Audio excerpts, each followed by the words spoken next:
بسم اللہ الرحمن الرحیم۔ السلام علیکم۔ اصول کافی میں عبداللہ بن سنان نے امام جعفر صادق علیہ السلام سے روایت کی کہ آپ سے پوچھا گیا کہ اس زمین پر پہلی تحریر کون سی لکھی گئی؟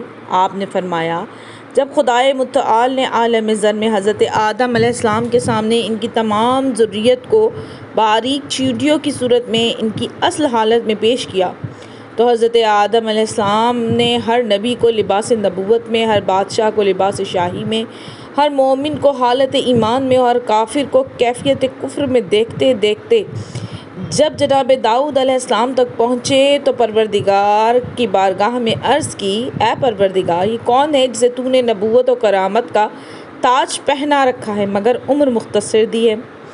ارشاد رب العزت ہوا، یہ تمہارا بیٹا داؤد ہے جس کی عمر صرف 40 سال ہے۔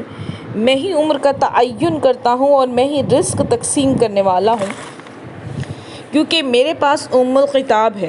اگر تم چاہو تو اپنی عمر کا کچھ حصہ اسے دے سکتے ہو تاکہ میں اس کی زندگی میں اضافہ کر دوں۔ حضرت آدم علیہ السلام نے عرض کیا، خدایا میں اپنی عمر سے 60 سال کا عرصہ اسے دیتا ہوں تاکہ اس کی عمر 100 سال ہو جائے۔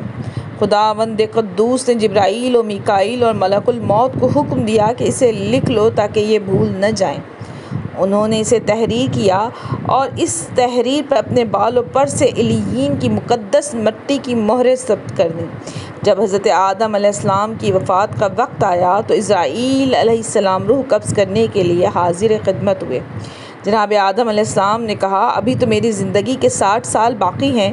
ملک الموت نے کہا، وہ تو آپ اپنے بیٹے داؤد علیہ السلام کو عطا کر چکے ہیں۔ اسی دوران میں حضرت جبرائیل علیہ السلام آ پہنچے اور وہ تحریر نکال کر حضرت آدم علیہ السلام کے سامنے رکھ دی۔